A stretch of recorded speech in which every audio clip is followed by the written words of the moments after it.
I first want to go across to Rakesh Tikait, the spokesperson of the Bharatiya Kisan Union, who has in several ways emerged as the key face of this farmers' agitation after the 26th of January. His tears brought massive support, especially in pockets of Western Uttar Pradesh, where his father came from, who was one of the tallest farmer leaders of this country, and his father had brought the Rajiv Gandhi government to its knees, and now he's threatening to or wanting to do the same with the Narendra Modi government.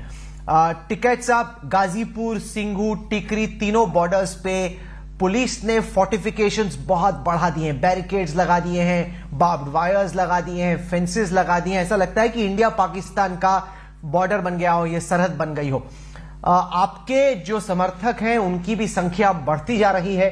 ऐसे में इस आंदोलन को अब आप कहां जाता देखते हैं? राकेश टिकैत, स्वागत है आपका। नहीं, हमने पहले भी ये कहा कि इसका समाधान बातचीत है। सरकार बात करे, जैसे पहले भी बात हुई है, तो सरकार बात करे। हमारा कोई अंदर जाने का कोई हमारा प्रोग्राम नहीं है कि हम अंदर जाएंगे। वो तो कॉल होती है कि अंदर जाएंगे, क्या हमारा प्रोग्राम रहेगा, तो हमारा कोई अंदर का कोई प्रोग्राम नहीं है। नहीं, मैं आज पार्लियामेंट में था, कई सीनियर मिनिस्टर से मेरी बातचीत हुई। उन्होंने कहा कि राकेश टिकैत जैसे लोग अब जिद पे अड़ा है, अभी इनके अहंकार, उनके घमंड, उनके ईगो की बात बन गई है। हम लोग तो बातचीत करना चाहते हैं, लेकिन राकेश टिकैत जैसे लोगों का अहंकार अलाउ नहीं कर रहा कि बातचीत से कोई समाधान निकले। नहीं, हमारा कोई ईगो नहीं है। हमने यही तो कह दिया, क्या इसमें ईगो होगी? भाई, जो 3 बिल है, अगर देश की जनता नहीं मान रही, देश का किसान नहीं मान रहा, उनको वापसी ले लो। ईगो तो सरकार बना के बैठेगी। एमएसपी पे कानून नहीं बना रहे। आज भी आप धान देखोगे, आप जो केएमपी है, आप हरियाणा जब जाता है, आप उसके सर्वे करवा दो कि कितने ट्रक, हजारों ट्रक धान आज भी उत्तर प्रदेश से, इन स्टेट से हरियाणा और पंजाब जाता है, क्योंकि वहां पे एमएसपी पे खरीद होती है। भाई, उसका लाभ पूरे देश को मिल जाए। और हमने ये नहीं कहा कि सरकार पे कोई जोर पड़ेगा उस पर। सरकार कानून बना दे और जितना सरकार को खरीदना है वो खरीद ले और उसको छोड़ दे। कोई व्यापारी जो सस्ते में खरीद कर वहां भेज रहा है, वो उस पर नहीं भेजेगा, वो उसको कीमतें मिल जाएगी, तो उससे लाभ हो जाएगा सरकार को। लेकिन एमएसपी पे क्या दिक्कत है उनको, ये समझ की पर है बात। नहीं, पर आप ये कह रहे हैं कि देश के किसान इन नए कानूनों को नहीं मान रहे। हकीकत तो यह है कि पंजाब, हरियाणा और अब पश्चिम उत्तर प्रदेश के कुछ हिस्सों के किसान हैं जो कि आंदोलन कर रहे हैं। देश के जो बाकी किसान हैं वो आपकी तरह आक्रोशित नहीं है, उनमें कोई आंदोलन का जज्बा नहीं है। वो तो जैसे अपनी पहले खेती कर रहे थे, अब भी खेती कर रहे हैं, और इन कानूनों के खिलाफ वो तो विरोध नहीं कर रहे हैं। टिकैत साहब, अच्छा, उनको कीमतें मिल रही है पूरी, उनको पूरी एमएसपी मिल रही है, उनके एमएसपी से नीचे पर कहीं देश में खरीद नहीं हो रही। मतलब इतना मार दिया लोग कि वे आंदोलन करने लायक भी नहीं छोड़े। क्या बिहार का किसान आंदोलन कर सकता है?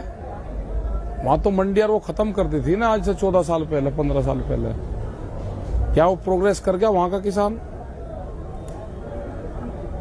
तो ये नहीं है चीज कि भाई आप मार के कमजोर करके उसको पूरा इतना कमजोर कर दो कि वो रोटी तक मोहताज हो जाए, फिर उससे कहो कि ये तो जी कुश्ती नहीं लड़ रहा और ये लड़ना नहीं चाहता, तो ऐसा नहीं है। मतलब किसान की फसल आधे रेट में बिकती है, किसान खुश रहेगा। क्या हाल मध्य प्रदेश में एमएसपी पे चना और इस पे वहां पे हुआ है? अब दिखाओ उसको कि क्या हाल हो रहा। मतलब आधे रेट में खरीद हो रही, व्यापारी मंडियों के अंदर, सरकार की मंडियां, सरकार का रेट निर्धारित, और उसमें आधे रेट में खरीद कर रहा है। ये गठबंधन है, ये पूर्ण रूप से गलत है पूरा। नहीं, पर आप लोग तो अब 2 महीने से ज्यादा इस आंदोलन में जुड़े रहे हैं। ऐसे सड़कों पे दिन रात बैठ पाना कितने दिन के लिए संभव है? ये जो डेडलॉक की स्थिति बनी हुई है, ये तो ऐसे कायम नहीं रह सकती ना कभी तो इसका कोई समाधान निकालना पड़ेगा। और जैसे सरकार कोशिश कर रही है, आपको भी, आपके साथियों को भी कुछ ना कुछ तो कोशिश करनी पड़ेगी कि इस डेडलॉक से आगे का कोई रास्ता निकले। ऐसा है ना, ये सरकार उस तरह की वो ना सोचे कि किसान कब तक बैठेगा। जब तक इसका निष्कर्ष नहीं निकलता किसान जब तक बैठेगा। देश में किसान बहुत हैं। हमने अक्टूबर तक का प्लान बना लिया है और हमने गांव को कह दिया कि सब लोगों को एक दिन आने की जरूरत नहीं, क्योंकि 26 तारीख में यही हुआ कि सब लोग 26 तारीख की कॉल दे दी, वो एक ही दिन आ गए और फिर वहां से चले गए। तो ऐसा नहीं है। अब हमने शिफ्ट वाइज लोगों की ड्यूटी लगाएंगे। हर गांव से 25-30 आदमी एक प्लान बनाएंगे कि आए वे 5 दिन रहें, फिर दूसरे लोग आ जाएं, वे अपना चले जाएं। ये तो चला लेंगे हम, इसमें कोई दिक्कत नहीं हमको चलाने में। अभी हमने अक्टूबर तक का प्लान हम इसको बना रहे हैं। जो इस वाले ऑर्डर से सब लोगों से सब जगह आंदोलन चलता रहेगा, ऐसा कोई दिक्कत नहीं है हमें। आपके भाई ने पश्चिमी उत्तर प्रदेश के कुछ जिलों में महापंचायत बुलाई थी, खाप पंचायत लगी, उसका क्या इंपैक्ट हुआ आपके खुद के अनुमान में? 26 जनवरी से पहले के आपके जो सपोर्टर्स की संख्या थी और अब के जो समर्थकों की संख्या, उसमें कितना इजाफा हुआ है? नहीं, कोई ना घटा ना कोई बढ़ा। वो पहले भी वही था, आज भी वही है। वो तो है ना भाई, सब लोग थोड़ा आएंगे यहाँ पे के सब लोग आगे, क्योंकि भौगोलिक स्थिति होती है और फसल चक्र है। पंजाब के लोग वहां से धान कटाई करके गेहूं की बिजाई करके आगे, तो वे ज्यादा संख्या में आ सकते हैं। हम लोग के यहाँ पे फसल गन्ने की ज्यादा है, तो हर रोज वहां पे हमको काम करना पड़ता है, इसलिए यहाँ पे जनसंख्या कम रहती है। लेकिन अगर कोई दिक्कत होती है तो वो यहाँ से 3 घंटे की दूरी पे है। 3 से 5 घंटे में यहाँ पे क्या हाल हो सकता है वो अंदाजा आप लगा लो। आज सुबह जब मैं पार्लियामेंट में था तो एक सीनियर मिनिस्टर ने मुझे बताया कि राकेश टिकैत ने हम लोगों से धोखा कर दिया। उनकी हमारे से बातचीत हो गई थी, वो राजी हो गए थे कि वो अपना आंदोलन 26 जनवरी की वायलेंस के बाद खत्म करेंगे और वो वापस जाने को भी तैयार थे। उन्होंने तो एक भाषण भी दे दिया था अपने समर्थकों की, चलिए आगे चल के हम देखेंगे, लेकिन अभी यहां से हम लोग निकलते हैं। लेकिन फिर एकाएक ऐसा क्या हुआ कि जो आपकी सरकार से डील हुई थी, क्या आपकी सरकार से डील हुई थी? अगर कोई डील हुई तो आप वापस क्यों गए उसमें? नहीं, ऐसा नहीं है, ऐसा नहीं था। हमने ये कहा था कि उन्होंने कहा कि ये खाली करवाना, हमने कहा कि कागज दिखाओ क्या है आपके पास में। भैया आप खाली करवाना, हमको खाली नहीं करना। आप हमको करो गिरफ्तार, हमको नहीं करना खाली। आप करो गिरफ्तार, हमको लाठियां चलाओ, हम नहीं जाते। आप हमको लाठी चला के और आप हमको घेरो, हमें आप उसमें। और प्रशासन नहीं वहां पर कुछ कर रहा था। प्रशासन एक लाठी किसान पर नहीं चला रहा था। प्रशासन तो वहां खड़कर उनके गुंडे जो लोग थे, उनका प्लान था कि गुंडों से इनको पिटवाओगे, इनको बदनाम करवाएंगे, इनको खालिस्तानी कहेंगे, किसानों को गद्दार को आओगे। ये एक जो साजिश है, वहां पे संविधान की धज्जियां उड़ाई गई है। तो ऐसे किसान बर्दाश्त नहीं करेगा कि पुलिस पीछे रहेगी, गुंडा आगे रहेगा। कोई हम उनसे कमजोर है क्या? उनसे अगर हम किसी पार्टी के खिलाफ, हमने ये नहीं कहा कि आप उनके घरों पे हम मीटिंगें करेंगे, उनका घर का घेराव करेंगे, तो इनकी इतनी हिम्मत होगी कि ये गुंडों को बुलवा के और कुछ पार्टी के कुछ लोग बुलवा कर किराए के गुंडे बुलवाएंगे और उनसे फिर किसानों पर हमले करवाएंगे। ये साजिश थी। इस साजिश का पर्दाफाश हो गया। लाल किले वाली भी साजिश थी। नहीं, पर क्या आप कम से कम इतना तो मानेंगे राकेश टिकैत कि जो लाल किले पे हुआ, जो अपने आप को किसान कह रहे थे, आंदोलनकारी कह रहे थे, उन्होंने जो करतूत की लाल किले पे जाके, वो सरासर गलत थी। और आपकी इन फार्म लॉस पे जो भी राय हो, कोई भी इस देश से प्यार करने वाला इंसान ये नहीं कह सकता कि किसानों ने या किसान समर्थकों ने जो जाके लाल किले पे किया वो ठीक था। क्या आप ये मानते हैं? कौन कह रहा है कि गलत नहीं हुआ? वो होने कैसे दिया? मतलब किसी एक आदमी ने से पहले उकसाकर उसको ये कह दिया कि मैं लाल किले पे जाऊंगा और उसी आदमी का इस्तेमाल करा, उसको लाल किले तक जाने दिया? हम पिछले 35 साल से आंदोलन करते हैं। हम हर बार हर पॉलिटिकल आदमी जो भी जंतर मंतर पर आंदोलन करेगा दिल्ली है, वो कहता है कि मैं संसद भवन पर जाऊंगा। क्या संसद भवन पर कोई गया? आज तक के इतिहास में कोई बताओ कि कोई पार्लियामेंट पे गया क्या?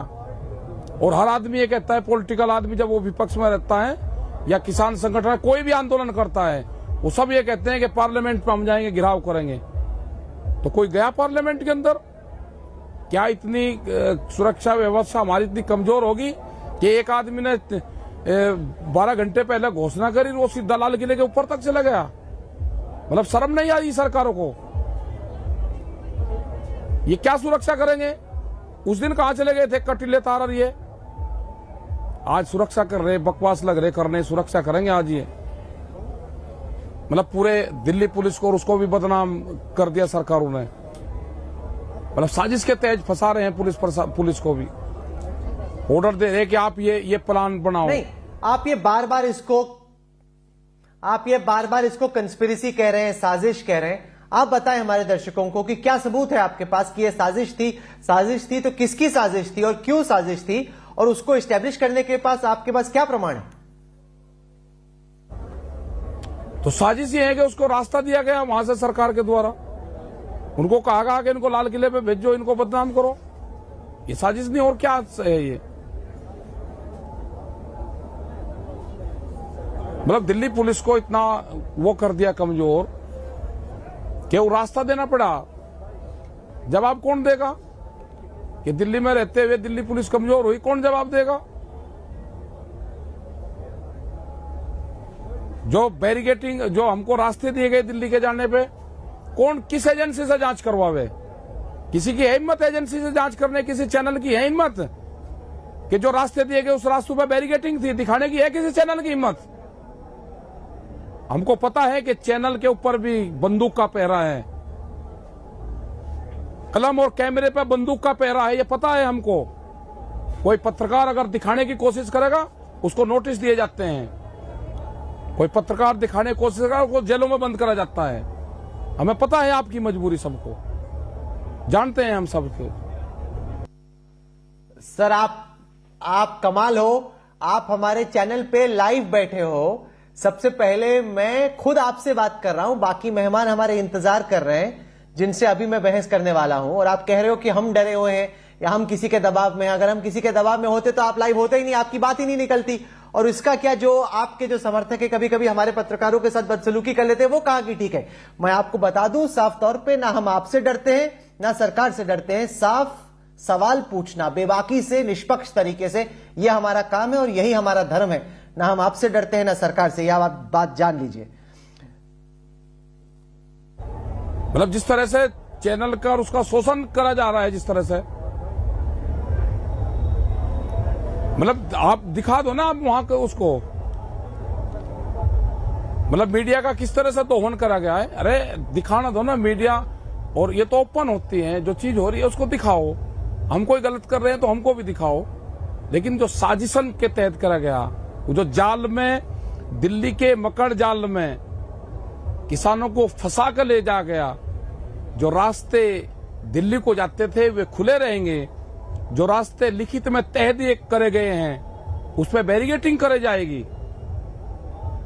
पुलिस के सिपाही, उनको कहा जाएगा कि सिविल ड्रेस में मोटरसाइकिल पे के आगे चलो आगे चलो। अरे क्यों? गरीब आदमी है किसान, ये अनपढ़ और भोला किसान ये है, उसको उकसा के आप वहां तक लेके जाओगे, फिर मुकदमे लिखोगे और वो करोगे। इनसे शासक चलता है। किसानों की जो समस्या है उस पर बात करो, एमएसपी पे बात करो, कैसे इनके फसलों के दाम मिलेंगे उस पर बात करो। ये वही किसान है कि कोरोना काल में पुलिस की लाठियां चलती रही और उसने अपने खेत से कटिंग भी करा और देश को अनाज दिया, देश को भूख से नहीं मरने दिया। आप उसके खिलाफ साजिश करोगे, उस अन्नदाता के खिलाफ आप साजिश करोगे, तो ये गलत चीजें हैं। ये चीजें नहीं होनी चाहिए। सरकार बैठ कर अपना बात कर ले, इसका समाधान निकाल ले। चलिए आप रुकिए थोड़ी देर। Hello everyone, this is Rahul Kamal here. Hope you enjoyed this video. For the latest news and analysis, like and subscribe the India Today YouTube channel and don't forget to press the bell icon to stay updated.